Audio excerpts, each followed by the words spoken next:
Shalom, shalom, très chers téléspectateurs. Bien, vous êtes en CGC TV, croisé dans la grâce et dans la connaissance télévision avec le pasteur Jimmy. C'est bien, très chers téléspectateurs. Aujourd'hui, je ne serai pas long. Dans mon enseignement, je serai vraiment bref. Et je crois que vous serez bénis en suivant cet enseignement. Je vais commencer par la prière. Éternel Dieu, je te rends grâce pour ce privilège que tu m'as accordé pour prêcher ta parole à la multitude des gens qui me regardent. Laisse que ton esprit illumine leur cœur pour qu'ils saisissent l'importance de cette prédication. Reçois toute la gloire, c'est toi qui es notre Dieu. Au nom de Jésus, Amen. Praise God, Hallelujah. Bien, très chers téléspectateurs, aujourd'hui, j'aimerais parler sur la Torah. Vous savez, plusieurs personnes pensent que la Bible de l'Ancien Testament s'appelait la Torah. Non. La Bible de l'Ancien Testament ne s'appelait pas la Torah. Donc lorsqu'on parle de la Torah, on voit 5 livres, les 5 livres de Moïse. La Torah est constituée de 5 livres. Nous avons Genèse, Exode, Lévitique, Nombre et Deutéronome. Alors, tous les livres de l'Ancien Testament, ça s'appelle Ténar, les Ténars, plutôt les Tanars, excusez-moi, les Tanars.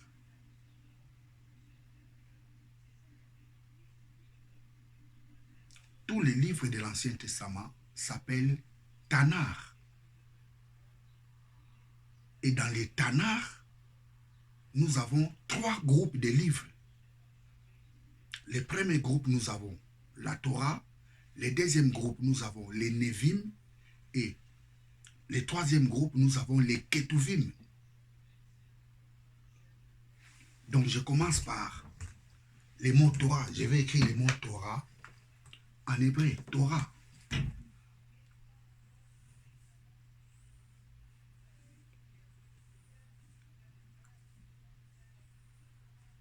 Torah.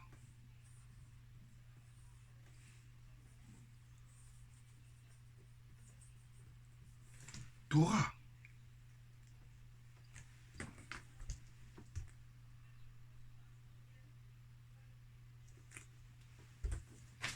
Les mots Torah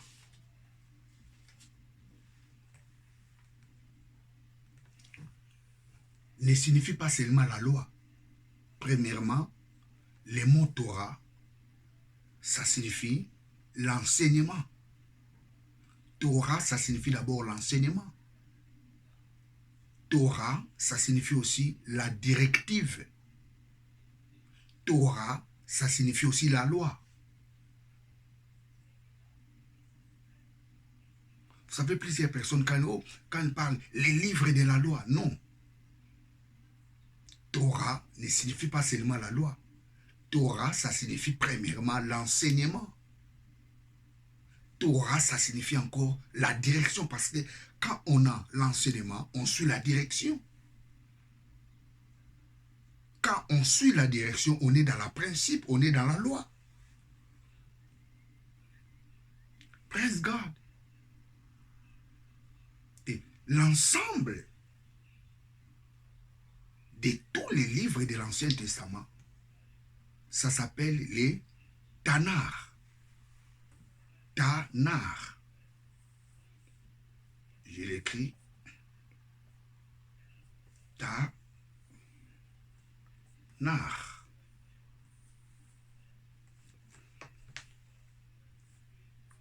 Tanars. Je l'écris Tanars. Tanars.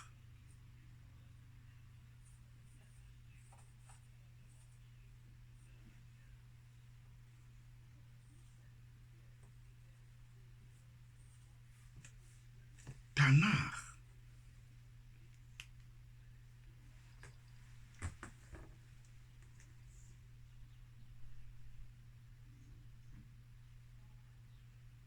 Tanar. Les livres hébraïques, ça s'appelle les Tanars. Ce n'est pas les Torah. Ce n'est pas plutôt la Torah. La Torah est dans les Tanars. Et le mot Torah ne signifie pas seulement la loi. Torah, ça signifie la direction. Torah, ça signifie l'enseignement. Torah, ça signifie aussi la loi.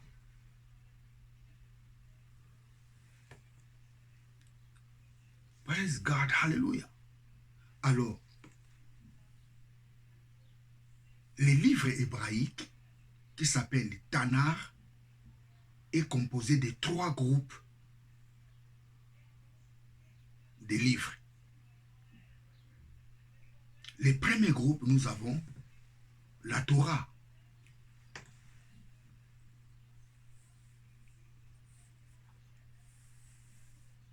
Le premier groupe, nous avons la Torah. La Torah.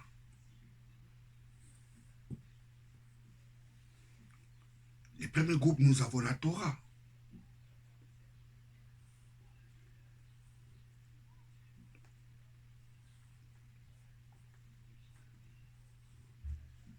Le premier groupe, nous avons la Torah. Le premier groupe, nous avons la Torah. Et le deuxième groupe, nous avons les Nevim. Les Nevim.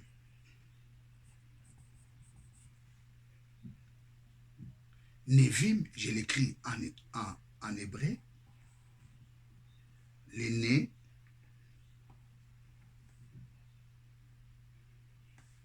Je l'écris un peu en grand caractère. Les nez. Nous avons les nez Vim.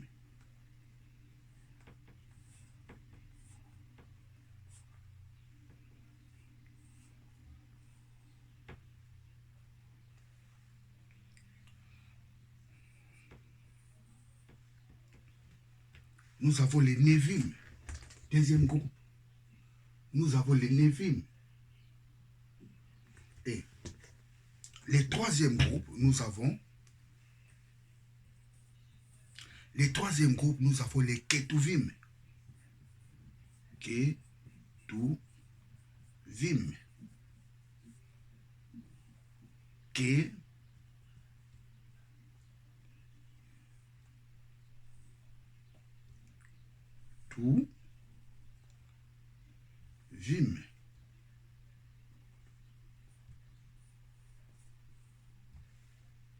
Le troisième groupe, nous avons les Ketuvim. Le troisième groupe, nous avons les Ketuvim. Alors, qu'est-ce que signifie Torah? Comme je vous ai dit, la Torah, ça signifie l'enseignement. La Torah, ça signifie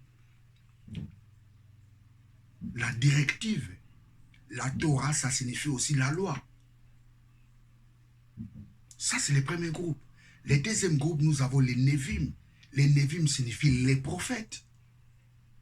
Nevim. Le mot Navi,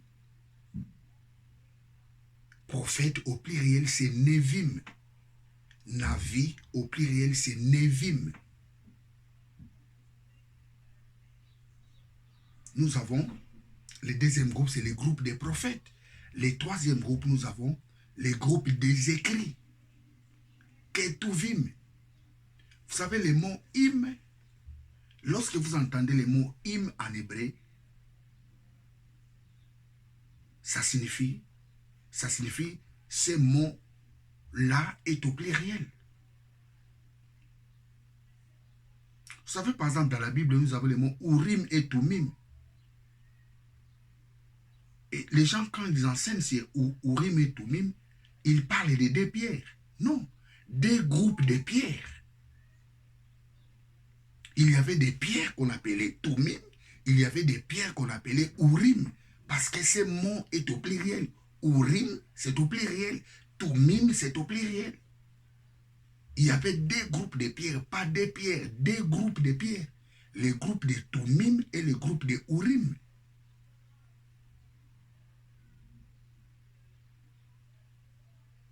J'interprète par rapport à son sens littéral. Les mots est au pluriel, son interprétation doit être au pluriel, pas au singulier. C'est ça l'importance de faire la théologie.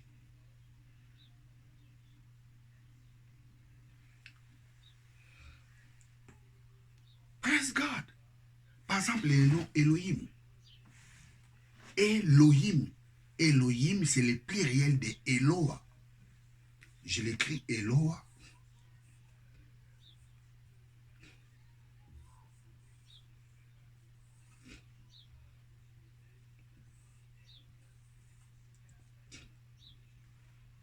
Eloah. Au pluriel, c'est Elohim.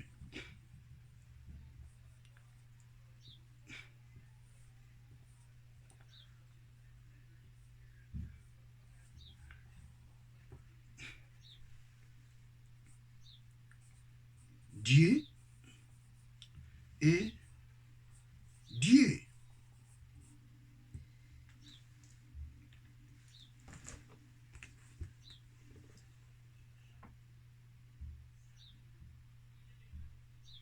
Eloah signifie Dieu. Au singulier, Elohim signifie le Dieu.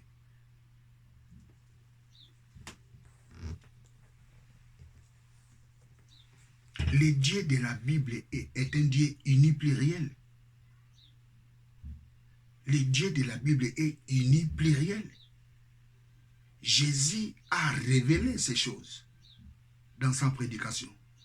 Au nom du Père et du Fils et du Saint-Esprit. Jésus dit au Père qu'il soit un comme nous sommes un.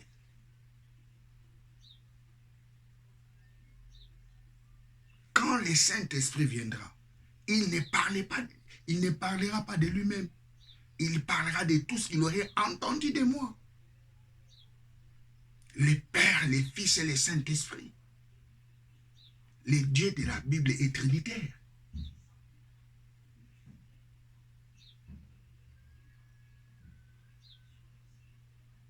Vous savez, Tertullien, la première personne qui a dit les mots Trinité dans la Bible, c'est Tertullien. Tertullien fut un prêtre. Lorsqu'il lisait la Bible, il a senti que la Bible dégageait la pensée trinitaire. Et c'est vrai, lorsque vous lisez la Bible, vous sentez la pensée trinitaire. De l'Ancien jusqu'au Nouveau Testament. La Bible dégage la pensée trinitaire. Jésus l'a bien révélé. Allez partout dans le monde. Baptisez les gens au nom du Père et du Fils et du Saint-Esprit. Faites toutes les nations mes disciples en les baptisant au nom du Père et du Fils et du Saint-Esprit. La Trinité. Au commencement, Dieu créa les cieux et la terre. Le mot qui est là-bas en hébreu, c'est Elohim. Bereshit bara. Elohim Hashamaim. Au commencement, créa le Dieu. Le Dieu créa. Mais malheureusement, nos traducteurs l'ont traduit au singulier. Non. Ce mot doit être au pluriel. Les gens qui refusent de faire la théologie, ils ont des très sérieux problèmes pour interpréter les livres de Genèse. Enfin, ils interprètent la pensée des traducteurs. Mais les jours où ils arriveront à lire les textes originaux, ils prêcheront la pensée des auteurs de la Bible, pas la pensée des traducteurs.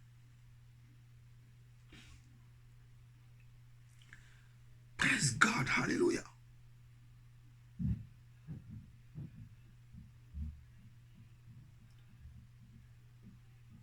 Je vais prendre un passage biblique, Deutéronome chapitre 6, verset 4. Deutéronome 6, 4. Deutéronome 6, 4. Shama Israël. Deutéronome 6, 4. Écoute Israël, l'Éternel notre Dieu est le seul éternel. Écoute Israël, Yahvé nos dieux. Yahvé nos dieux. Et le seul, et un, dans d'autres versions, Yahvé nos dieux est un seul. Yahvé nos dieux est un seul. Ça signifie nos dieux sont un.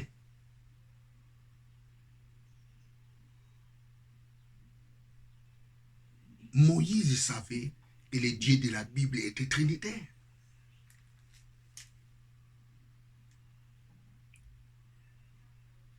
Tous les aînés de la foi savaient cela.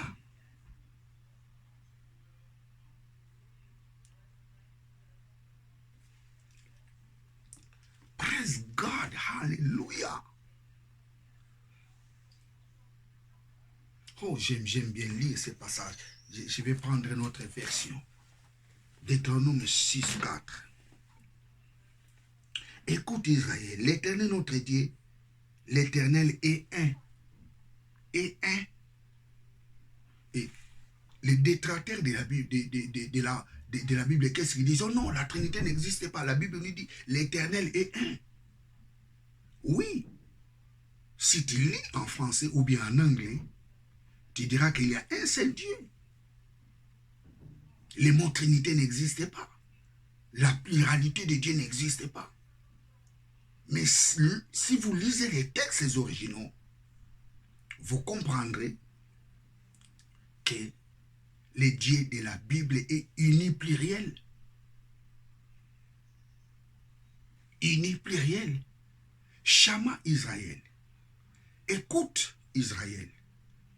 Yahvé, nos dieux, est un.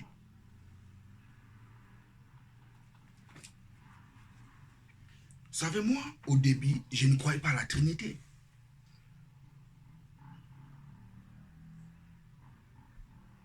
J'opposais radicalement à la Trinité.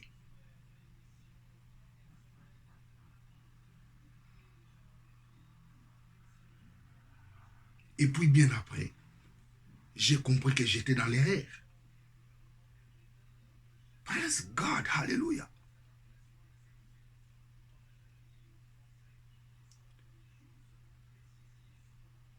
Lorsque vous ne connaissez pas les textes originaux, vous risquerez de prêcher la pensée des traducteurs et non la pensée des auteurs de la Bible. Et plusieurs personnes prêchent les pensées des traducteurs de la Bible et non la pensée des auteurs de la Bible.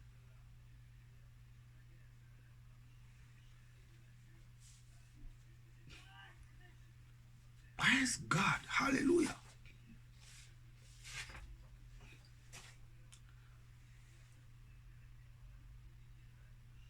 Écoute Israël, l'Éternel, nos dieux, est un.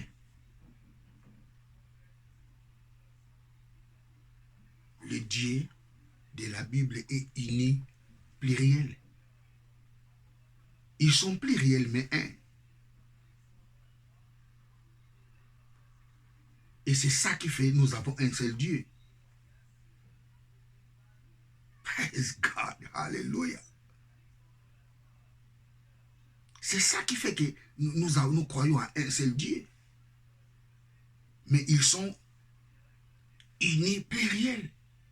Ils sont pluriels et font un.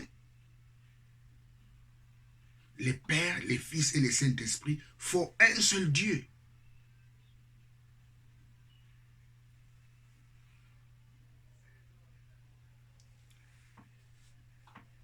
Praise God, hallelujah. Alors revenons dans le livre des...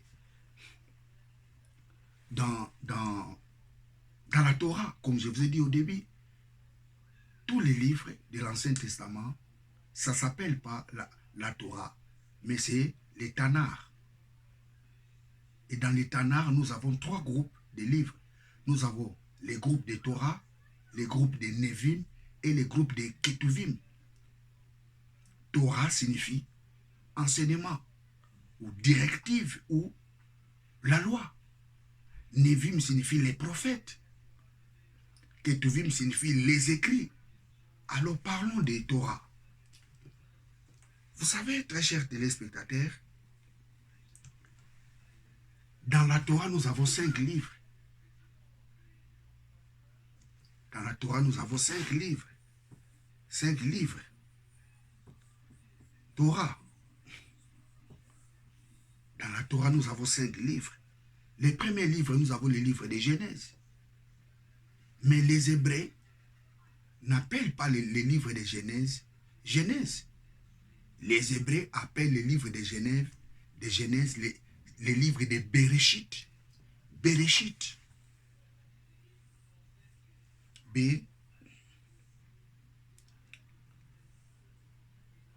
Bereshit.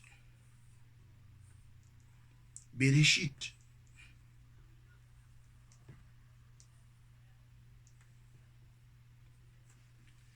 Bereshit, ça signifie commencement.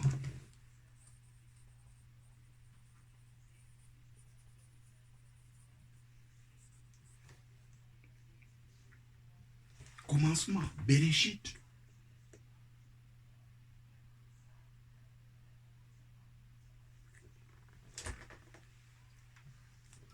Mais les traducteurs l'ont traduit par Genèse. C'est le travail des théologiens. Les gens qui fustigent la théologie disent ce que les théologiens ont fait. Oh, la théologie n'est pas bonne, n'est pas bonne. C'est pas important de faire la théologie. Mais il dit ce que les théologiens ont fait. Les livres de Genèse, en hébreu, c'est les livres du commencement Bereshit. C'est le travail des théologiens. Tout le monde parle de Genèse. Ce sont des théologiens qui ont donné ces livres et ces noms. En hébreu, c'est Bereshit.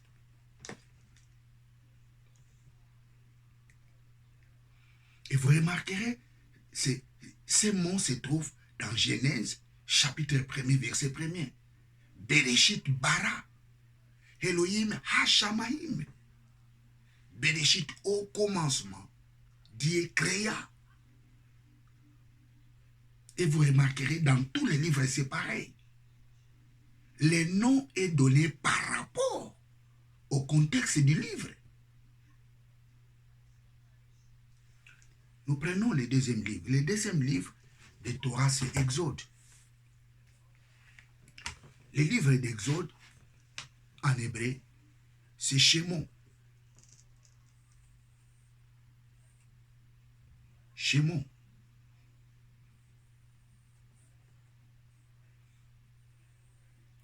Shemot. Shemot. Voilà, c'est ça. Shemot.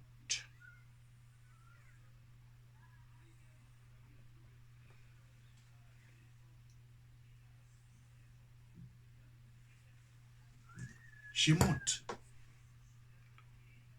Shemot qui signifie les noms. Et les théologiens l'ont donné, ce livre, les noms de l'Exode. Shemot.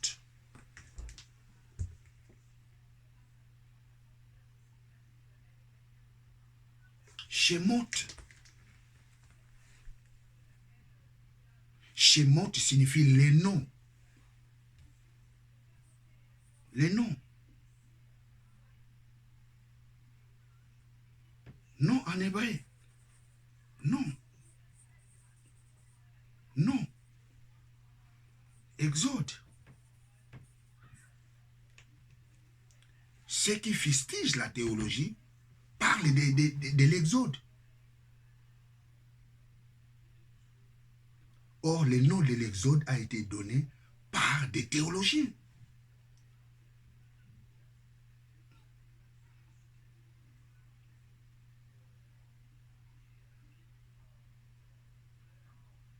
Or, ce livre, dans son origine, ce livre est appelé le livre du nom. Nous allons lire ça dans Exode chapitre 1er. Exode chapitre 1er. Voici les noms des fils d'Israël venus en Égypte. Voici les noms des fils d'Israël venus en Égypte. Voici les noms. Ce livre est appelé le livre des noms. Le livre d'Exode. Shemot. Le livre d'Exode, en hébreu, ça s'appelle Shemot, qui signifie les noms.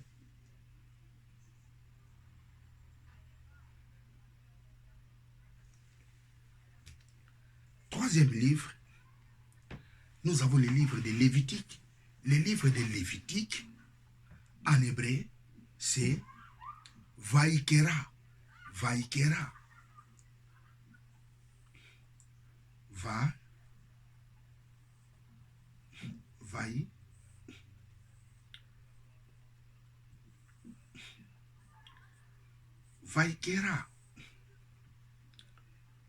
Vaikera. Vaikera. Vaikera. Vaikera, qui signifie appeler.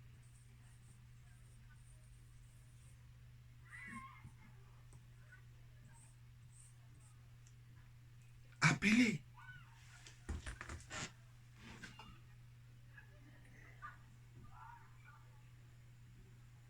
Vaikera. Mais les traducteurs ont donné les noms de ces livres, les livres de Lévitique. Mais en hébreu, le livre de Lévitique est appelé le livre des appelés ou le livre d'appelés.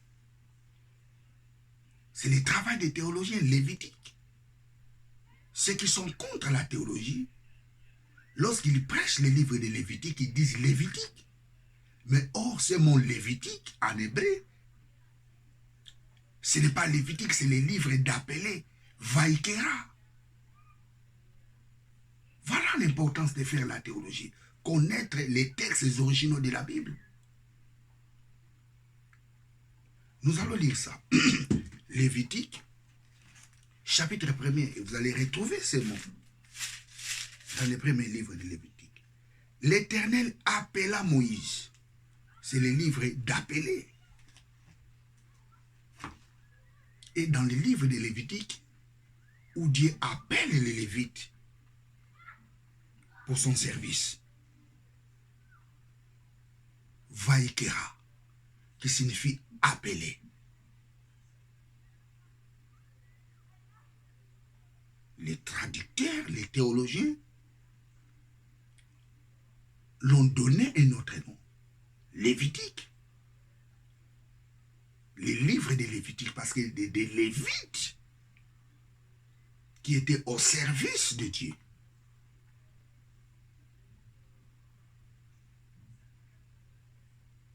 Praise God, hallelujah. Et le quatrième livre, nous avons les livres des nombres. Les livres des nombres en hébreu, c'est Bemidbar. Bemidbar. Bemidbar.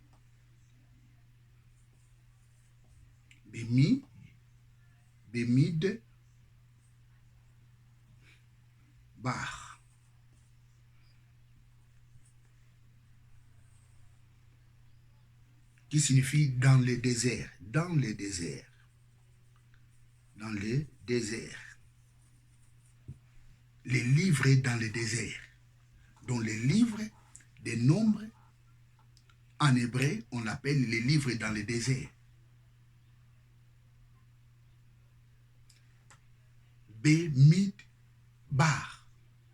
Bemidbar.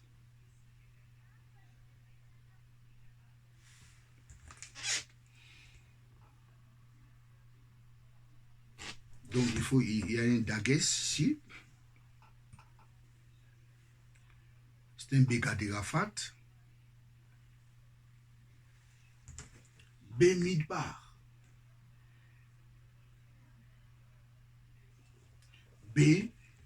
Bemidbar, qui signifie dans les déserts. Mais les théologiens ont donné le nom de ces livres, les livres des nombres.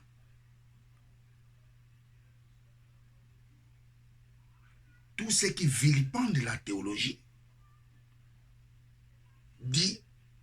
appellent les livres des nombres, appellent les livres des nombres.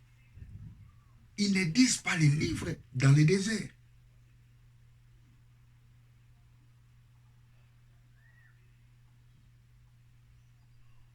Ça, c'est l'importance de faire la théologie. L'importance de connaître les textes originaux de la Bible. Bemidbar. Les livres dans les déserts,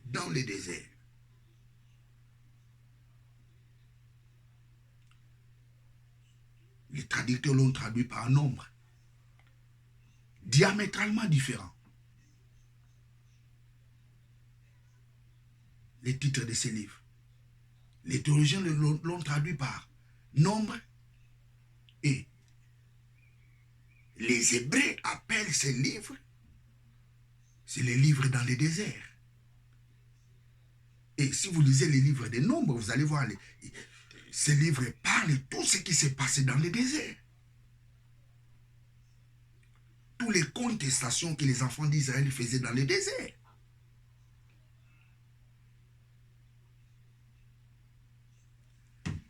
Genèse, nous allons prendre Nombre chapitre 1er. L'Éternel appela Moïse dans les déserts. L'Éternel appela Moïse dans les déserts. Bemidbar, c'est les livres dans les déserts. Les traducteurs ont donné le nom de ces livres, les livres des nombres, les théologies. Mais dans son origine, ces livres s'appellent, c'est les livres dans les déserts.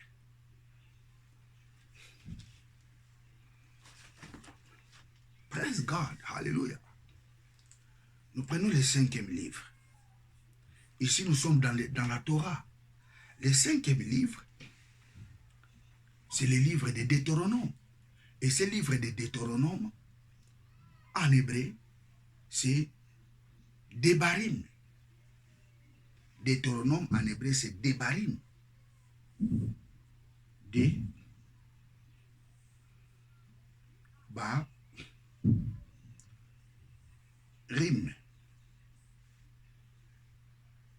Non, je vais l'écrire un peu plus grand.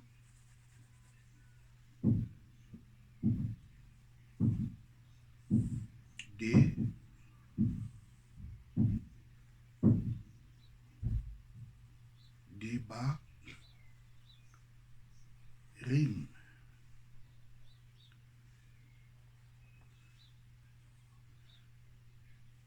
Debarim. Debarim qui signifie les paroles.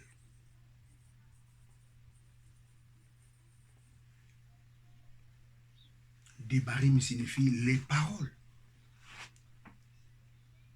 C'est au pluriel, les rimes, hymnes. Les livres de Deutéronome en hébreu, on l'appelle les livres des paroles, Debarim. Les théologiens ont donné le nom de ces livres, les livres de Deutéronome.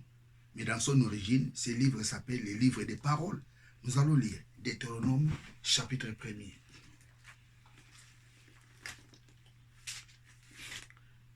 Voici les paroles que Moïse adressa à tout Israël. Voici les paroles que Moïse adressa à tout Israël. Et ces livres, dans son origine, s'appellent les livres des paroles.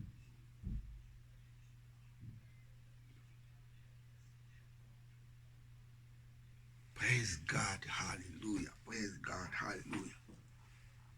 L'importance de connaître les textes originaux dans la Bible. C'est très important, très cher, téléspectateurs. Vous savez, j'aime beaucoup ce passage de la Bible qui est écrit dans les livres de Timothée. Dieu veut que tous soient sauvés et parviennent à la connaissance de la vérité. Ça, c'est le souhait de Dieu. Dieu veut que tous soient sauvés, mais qu'il ne se limite pas seulement par là. Dieu veut que nous arrivions, nous parvenions à la connaissance de la vérité. Et la Bible nous dit, vous connaîtrez la vérité et la vérité vous affranchira. Praise God, hallelujah. L'apôtre Paul dit, hey, ajoutez la connaissance. Tu as besoin de la connaissance. Tu as besoin de correct knowledge. Et Salomon dit, et acquiert la sagesse. S'il faut acheter des livres, achète des livres. Faites des formations. Dieu veut que tous soient sauvés et parviennent à la connaissance de la vérité. Que Dieu vous bénisse, très chers téléspectateurs. Abonnez-vous massivement dans ces chaînes de télévision. Partagez ces vidéos. Bien, vous étiez avec le pasteur Jimmy Senga. Ciao.